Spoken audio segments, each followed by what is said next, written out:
قلوب جو چمک رہے ہیں وہ حضور علیہ الصلوۃ والسلام کے قلب اطہر سے فیض لے کے چمک رہے ہیں. جس پر آقا کریم علیہ السلام کا رنگ چڑھ گیا وہ بھی چمک اٹھا. جس کو آقا کریم علیہ الصلوۃ والسلام کی بارگاہ سے فیضان مل گیا وہ بھی منور ہو گیا, وہ بھی نور والا ہو گیا, وہ بھی معرفت والا ہو گیا. جس پر یہ رنگ چڑھ گیا وہ بھی چمک اٹھا. یہ ایک نسبت تھی اور مناسبت تھی اور کوارڈینیشن تھی آقا کریم علیہ الصلوۃ والسلام کے قلب اطہر کی سونے کے ساتھ. اس لیے وہ سونے کا برتن حضور علیہ الصلوۃ والسلام کے قلب اطہر کے لیے استعمال کیا گیا. ایک اور بہت خوبصورت بات ہے وہ یہ کہ جس وقت سونا کان سے نکالا جاتا ہے تو وہ دیکھنے میں ایک عام پتھر کی طرح لگتا ہے. اگر کوئی دوسرا پتھر سونے کو دیکھ لے تو وہ کہہ سکتا ہے انا مثلکم, میں تمہاری طرح ہوں. دیکھنے میں وہ سونا جب کان سے نکلتا ہے تو وہ ایک عام پتھر کی طرح لگتا ہے, ایک عام پتھر کی طرح ہوتا ہے, اور دیکھنے میں بظاہر وہ دوسرے پتھروں کی طرح ہوتا ہے.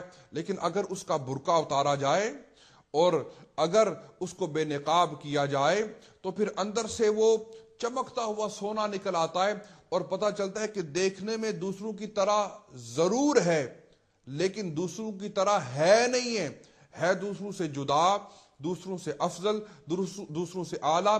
اسی طرح جب نادان نے آقا کریم حضور نبی پاک سرکار صلی اللہ علیہ وآلہ وسلم کو دیکھا تو وہ سوچنے لگا یہ بھی تو میری طرح بشر ہیں.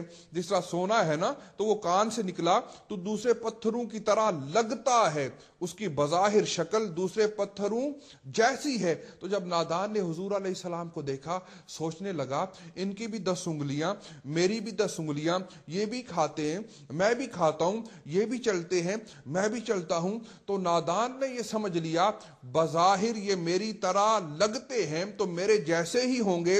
اب وہ سونے کی مثال سامنے رکھیے, جب کان میں سے نکالا بظاہر دوسرے پتھروں جیسا لگتا ہے لیکن جب وہ برقع اتارا تو پتا چلا کہ نہیں یہ دوسرے پتھروں جیسا ہے نہیں, ان سے افضل ہے, ان سے اعلیٰ ہے. اسی طرح آقا کریم علیہ الصلوۃ والسلام کو جب دیکھا تو بظاہر صورت بشری میں دیکھ کے نادان سمجھنے لگا شاید میری طرح ہی بشر ہیں. لیکن جب وہ برقع بشریت کا اتارا اور قد جاءکم من اللہ نور کی شان ظاہر ہوئی تو کہنا پڑا تیری عظمتوں سے ہوں بے خبر, یہ میری نگاہ کا قصور ہے. تیری عظمتوں سے ہوں بے خبر, یہ میری نگاہ کا قصور ہے. تیری راہ گزر میں قدم قدم کہیں کعبہ ہے کہیں طور ہے. تو اب دیکھنے میں صورت بشری جب دیکھی تو کہنے لگا اب سونے کو دوسرا پتھر دیکھتا ہے کہتا ہے تو میری طرح, لیکن جب وہ برقع اتارا نا اور قلم پھیرا تو چمکتا ہوا سونا نکلا. حضور علیہ الصلوۃ والسلام کی صورت بشری کو دیکھا, آپ کو بشری لباس میں دیکھا تو نادان کہنے لگا یہ تو میرے جیسے بشر ہیں. لیکن جب بشریت کا پردہ ہٹایا تو قد جاءکم من اللہ نور, تو پتا چلا کہ یہ ان کی تو بشریت بھی ہماری سمجھ سے بالا ہے, وراء الورا ہے. تو ان کی نورانیت کا عالم کیا ہوگا. ہاں دیکھنے میں تو ان کی بھی 10 انگلیاں ہیں اور تیری بھی 10 انگلیاں ہیں, لیکن نادان وہ انگلی کہاں سے لے کے آؤ گے جو اٹھے تو چاند کو 2 ٹکڑے کر دے, جو جس کا اشارہ پا جائے ڈوبا ہوا سورج واپس آ جائے. تو اسی طرح یہ مناسبت تھی کہ دیکھنے میں بظاہر وہ دوسرے پتھروں جیسا لگتا ہے لیکن دوسرے پتھروں جیسا ہے نہیں. اسی طرح حضور علیہ الصلوۃ والسلام جب صورت بشری میں آئے نادان نے سمجھا شاید میرے جیسے بشر ہیں, لیکن کہا کہ جب وہ بشری پردہ ہٹایا تو پھر یہ پتا چلا تو یہ قد جاءکم من اللہ نور کی شان والے حبیب ہیں کہ جن کی بشریت بھی ہماری سمجھ سے بالا اور وہ سید البشر ہیں کہ جن کی بشریت بھی ہم سے افضل اور اعلیٰ اور جن کی نورانیت کا کیا کہنا. تو یہ حضور علیہ الصلوۃ والسلام کا مقام و مرتبہ ہے اور یہ وہ ایک مناسبت تھی, یہ ایک وہ کوارڈینیشن تھی. اہل علم نے جس کا ذکر کیا اور جس کو بیان کیا کہ حضور علیہ الصلوۃ والسلام کو اس موقع پر جب آپ کا سینہ مبارک چاک کیا گیا تو اس وقت آپ کے قلب اطہر کو رکھنے کے لیے باقی سب دھاتوں کو چھوڑ کے سونے کا انتخاب اسی وجہ سے کیا گیا کہ یہ وہ ایک مناسبت تھی اور یہ وہ ایک تعلق تھا جس وجہ سے اس کو استعمال کیا گیا۔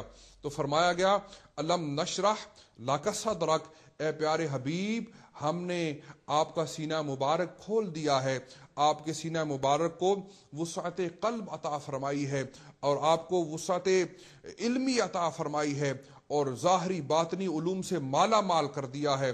اللہ پاک ہمیں حضور نبی پاک سرکار صلی اللہ علیہ وآلہ وسلم کی محبت اور آپ کی اتباع عطا فرمائے۔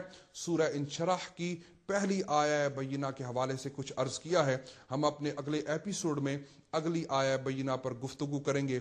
اللہ پاک ہمیں فہم اور عمل کی توفیق عطا فرمائے۔ وما علینا الا البلاغ المبین، وآخر دعوانا ان الحمد للہ رب العالمین۔